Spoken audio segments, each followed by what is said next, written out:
태풍 마이삭이 몰고 온 비바람에 전북 곳곳에서 피해가 났습니다. 벼가 침수되거나 나무가 쓰러지는 등 100여 건의 피해 신고가 접수됐습니다. 섬진강댐 하류 제방 붕괴로 인한 원인 규명이 이루어지고 있습니다. 댐 하류 지역 수리마 현상이 수해 원인으로 작용하고 있어 대책이 필요하다는 지적입니다. 올해 여름 유독 길었던 장마와 국지성 집중호우로 피해가 계속되고 있습니다. 오늘 이슈앤피플 시간에는 정읍시의회 정상섭 의원과 대응책 등에 대해 알아봅니다. 전북 지역은 지난 30일 이후 코로나19 확진자가 추가로 나오지 않으면서 확산세가 주춤합니다. 환자 수는 41명으로 줄었습니다.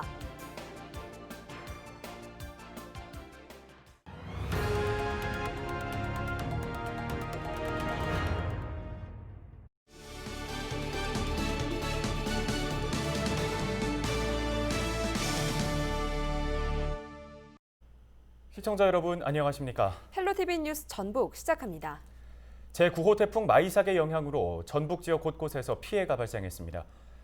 전북 소방본부는 2일 밤부터 3일 오전까지 태풍의 직간접적인 영향으로 도내에서 모두 108건의 피해 신고가 접수됐다고 밝혔습니다. 정전 피해도 잇따랐는데요. 한국전력공사 전북본부는 남원과 고창, 임실 등 6개 시군 2,400여 가구에서 정전이 발생해 주민들이 불편을 겪었다고 밝혔습니다. 전북도 관계자는 현재 도내 14개 시군에서 피해 상황을 집계하고 있다며 피해 지역에 대한 응급복구에 나설 방침이라고 밝혔습니다. 양어장 관계자가 쉬고 있던 컨테이너가 태풍 마이삭이 몰고 온 강풍에 넘어지는 아찔한 사고가 발생했습니다. 고창소방서는 3일 오전 5시 53분쯤 고창군 심원면 한 양어장 옆 컨테이너가 거센 바람에 밀려 90도로 굴렀다고 밝혔습니다.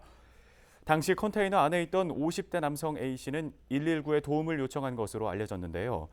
고창소방서 관계자는 컨테이너가 바람에 들리면서 사고가 난 것 같다며 A씨가 다치지 않아 그나마 다행이라고 말했습니다. 이 태풍 마이삭이 지나자마자 또다시 태풍 상륙 소식이 있습니다. 제10호 태풍 하이선이 우리나라를 향해 다가오고 있는 건데요. 특히 이번 태풍은 우리나라 중앙을 관통할 것으로 예상돼 철저한 대비가 필요해 보입니다. 김진재 기자입니다. 지난 1일 괌 북쪽 해상에서 발생한 제10호 태풍 하이선. 발생 초기에 남서진하던 태풍 하이선은 점차 북쪽으로 방향을 틀어 시속 15km 안팎의 속도로 우리나라를 향하고 있습니다.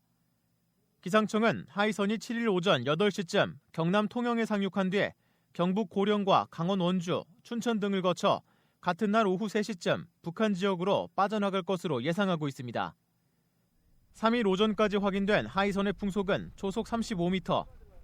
하이선은 북상하면서 점차 위력이 강해져 우리나라에 상륙할 시기에는 풍속이 초속 50m에 달할 것으로 전망됩니다. 태풍의 강도 역시 달리는 차가 뒤집힐 수 있는 매우 강등급으로 예상됩니다. 특히 태풍이 현재 예상된 경로대로 이동한다면 우리나라 중앙을 관통하게 돼 전국적으로 큰 피해가 우려되는 상황입니다. 다만 아직까지는 태풍의 변동성이 큰 만큼 이후 진로가 바뀔 가능성도 있습니다. 우리나라를 쭉 북한까지 쭉 이어서 관통하는 형태의 진로를 밟을 것으로 보입니다. 오면서 2, 3일 지나면서 서쪽으로 더 튼대거나 동쪽으로 더 튼대거나 이런 그 방향의 조정은 있을 것으로 보입니다. 지난달 26일 태풍 바비와 2일 태풍 마이삭에 이어 이번 하이선까지 불과 2주 사이에 태풍 3개가 연달아 지나갈 것으로 예상되는 만큼 피해에 대한 철저한 대비가 필요해 보입니다. 헬로티비 뉴스 김진재입니다. 다음 소식입니다. 최근 장마철 집중호우로 섬진강댐 인근 제방이 붕괴돼 많은 피해가 발생했는데요. 댐 하류 지역의 숲이 우거지는 수리마 현상이 피해를 가중시켰다는 지적입니다. 김남호 기자가 취재했습니다. 남원시 요천 상류 지역입니다. 하천 바닥에 대나무를 비롯한 각종 나무들이 우거져 있습니다. 댐 건설 뒤 물 방류량이 줄어들면서 하천이 말라 숲처럼 조성되고 있습니다. 이 같은 수리마 현상이 집중호우 때 하천 범람과 홍수 피해를 가중시킨다는 주장이 제기됐습니다. 댐을 막아놓은 지역 하루의 하천은 이렇게 수리마 현상이 생기는 것입니다.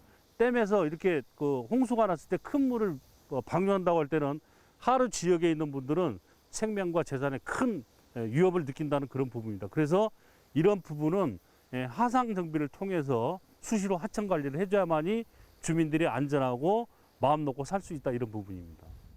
최근 집중호우로 섬진강 제방이 붕괴되면서 인근 8개 마을이 침수 피해를 입어 수리마 현상 예방책 마련이 필요하다는 목소리가 높아지고 있습니다.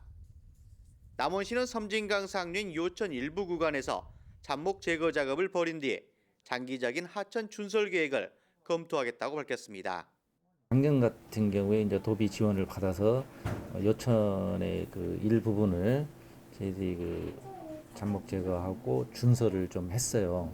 환경단체에서 그 하천 내에 서식하고 있는 수생물의 그 보호를 위해서 준설은 지양해야 되지 않냐. 앞으로도 이 준설 사업이나 그 잔목 제거 사업이 꾸준히 돼야 되는데 앞으로 그 환경단체하고 좀 마찰이 생기지 않을까, 그런 부분이 좀 염려가 되고 있죠.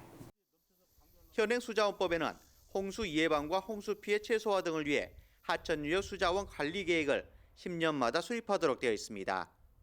하지만 대부분 자치단체들이 수리마 현상 등 홍수 피해 예방을 위한 계획안을 보완하지 않고 있는 것으로 파악됐습니다. 이상 기후와 같이 급변하는 환경에 효과적으로 대응하기 위해서는 하천 유역 수자원 관리 계획에 대한 보다 세밀한 재검토가 필요해 보입니다. 헬로티비 뉴스 김나호입니다.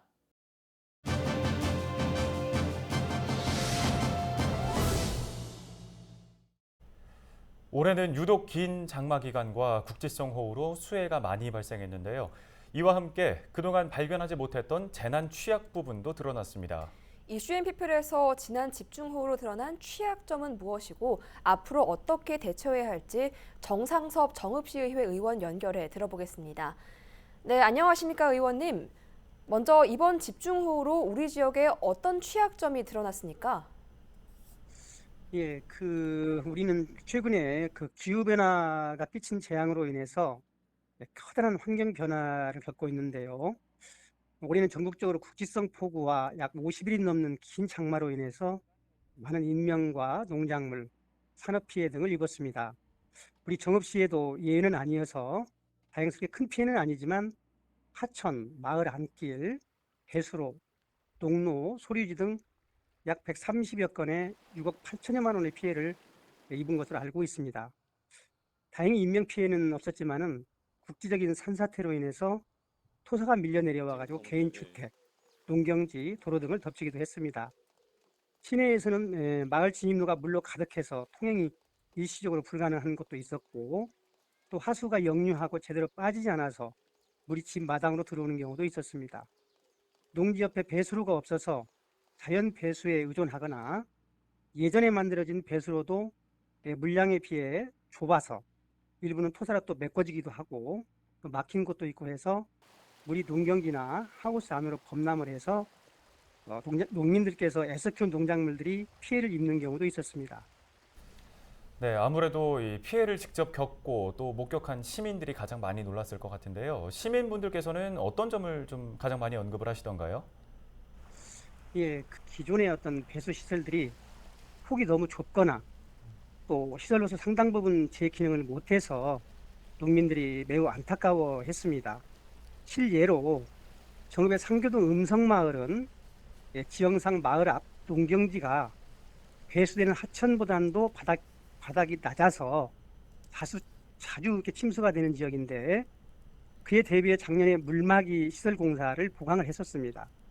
그런데 예년보다는 훨씬 많은 폭우가 일시적으로 이렇게 내리다 보니까 하천에서 경작지로 하천물이 역류가 되어서 새로 보강한 물막이 시설을 넘쳐버렸습니다.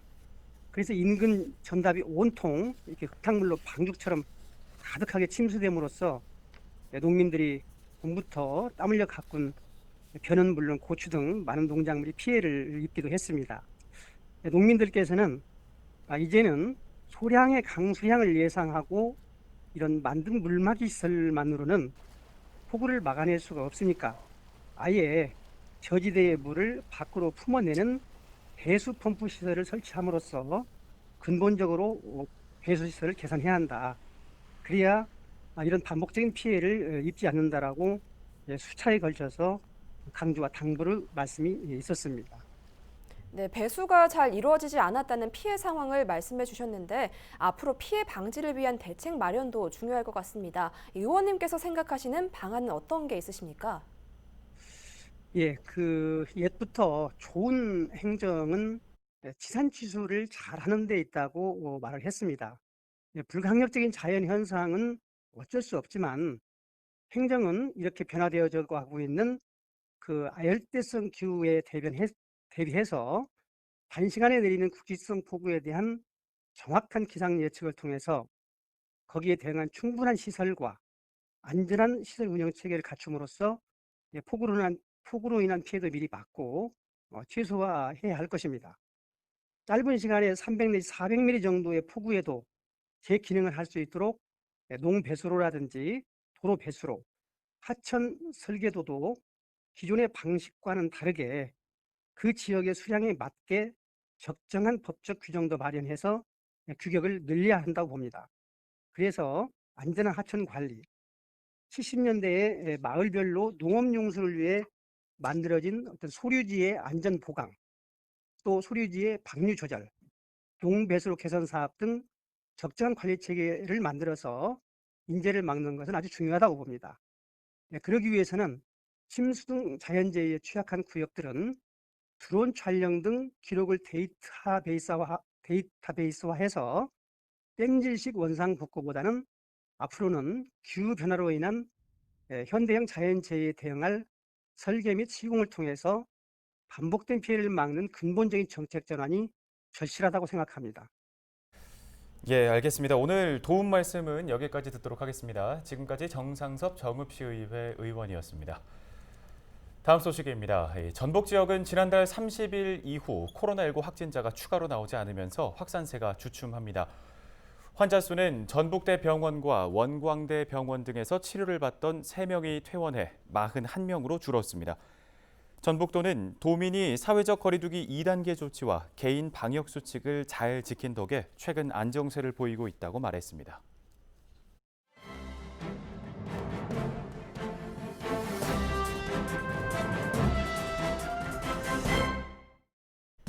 신문브리핑 전북일보 기사입니다.